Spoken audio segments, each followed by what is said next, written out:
Greetings, I am Miggy and I am here with Amalia and Emily. And this is our segment about the first 10 amendments in the Bill of Rights. We are going through examples of the 10 amendments and why are they useful in our lives. The first amendment is going to be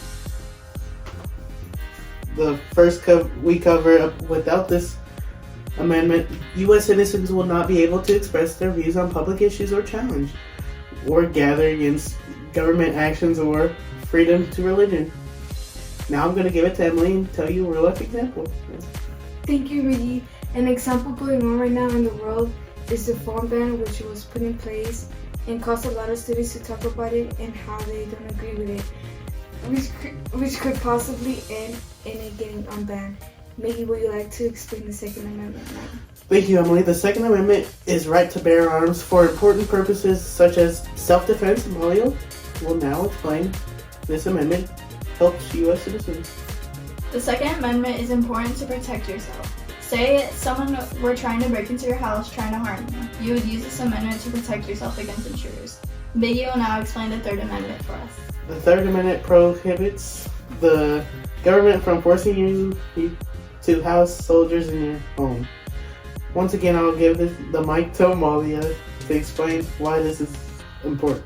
The Third Amendment was a response to the British practices before and during the American Revolution, during the Quartering Act, and now is there to protect American citizens from getting their home invaded.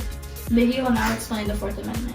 The Fourth Amendment to the U.S. Constitution protects your right to privacy by limiting the government's power to search you or your property without good reason. Emily will now say an example of this amendment. Yes, an example of the Fourth Amendment in real life could be when a person gets pulled over and the cop decides he wants to search your car for no reason. You can state the Fourth Amendment and that will protect you from unnecessary search. Miggy will talk about the Fifth Amendment now. Thank you, Emily. The Fifth Amendment makes sure the government treats people fairly, does not abuse its power, and respects individual rights during legal processes. Emily, will you explain another example? Yes, Miggy. You can plead the Fifth Amendment when asked suspicious questions from cops trying to find reasons to incriminate you. Miggy will move into the Sixth Amendment now. The Sixth Amendment guarantees important rights for people accused of crimes. It ensures criminal trials are fair, fast, and public, protecting individuals from mistreating by the legal system. Amalia will say an example that tells the Sixth Amendment in action. Thank you, Miggy. A real-life example is a man who was arrested in Florida for breaking into a pool. He couldn't afford a lawyer, so he asked the court to appoint him one. They proceeded to say no. They then argued that his Sixth Amendment was violated, and he was given a new trial. Now the Seventh Amendment will be explained by Miggy. Thanks again, Amalia. The Seventh Amendment to the Constitution guarantees the right to a jury trial in civil cases. Emily, will you give an example about it now?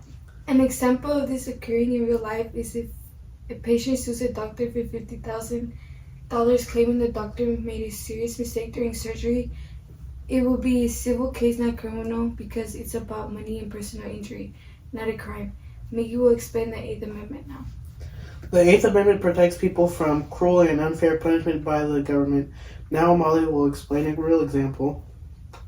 Yes, one time a mafia leader was arrested on charges related to organized crime, and the court denied him bail because he was too dangerous to be released. He then said it violated his Eighth Amendment, and it ended in bail being denied due to the court's ruling. Miggy, we're almost done. Now explain the Ninth Amendment. Finally, and yes, the Ninth Amendment is all about protecting rights that aren't specified, listed in the Constitution. Emily will explain this being used in real life. An example can be the right to travel freely between states. The Constitution has nothing about this right, but courts have with this as a fundamental liberty that is protected under the Ninth Amendment. Now Miggy will go over the final amendment. The 10th Amendment says if the Constitution doesn't say the federal government can do something, then that power belongs to the state or to the person. Basically, if the Constitution doesn't say the federal government can make rules about schools or traffic laws, then the state decides how those work. This now ends our video. Thank you for watching and learning about the 10 amendments from us.